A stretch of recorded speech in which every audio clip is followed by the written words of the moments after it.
Universidade de Vigo e traballa dende hai anos como editora en Edicións Xerais, o que compaxina coa activismo a prol da lectura na Asociación Espazo Lectura, da que é socio fundador. É coa autora de diversos materiais de ensino da lingua galega, traductora de obras da literatura infantil e juvenil, é autora dos álbuns Pioneiras, Galegas que abriron camiño, Xerais 2018, ilustrados por Núria Díaz, e Pioneiras 2, Galegas que abriron camiño, Xerais 2019, con ilustracións de David Castillo. Tiveches algún problema para chegar á editora por ser muller?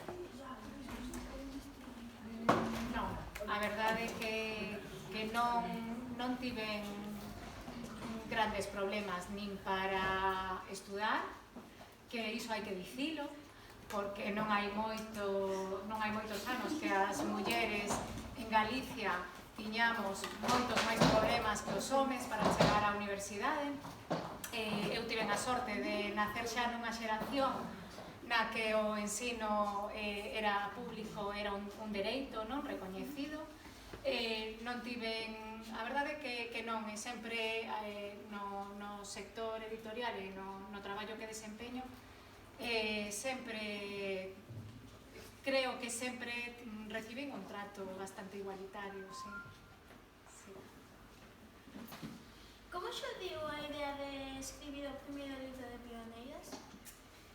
Pois, mira, a verdade é que xurdiu por unha cuestión moi persoal. Que eu fui nai no ano 2012, teño unha nena de 6 anos, e cando a miña nena tiña 4 ou 5 anos, que xa, bueno, empezábamos a falar sobre os contos que víamos, sobre as películas que víamos, ou sobre os debuxos animados. Pois eu empecé algo que xa sabía, non? Porque o sabemos, que non hai igualdade real na sociedade, pois eu, polo feito de ter a miña filla ali comigo e ver os contidos que lle chegaban aos nenos, decateime de que había moi pouquísimos referentes de mulleres fortes, valiosas, non? Protagonistas de historias que non estivesen dirixidas exclusivamente, non? Ou para nenas, non?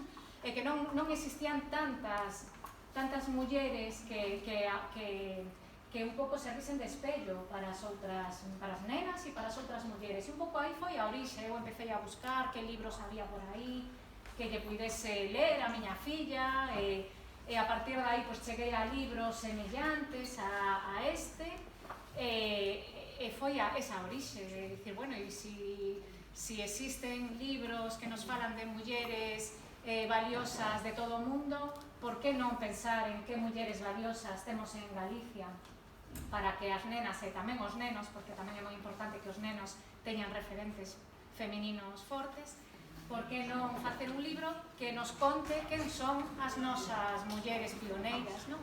Esa foi a orixe e o motivo de facelo.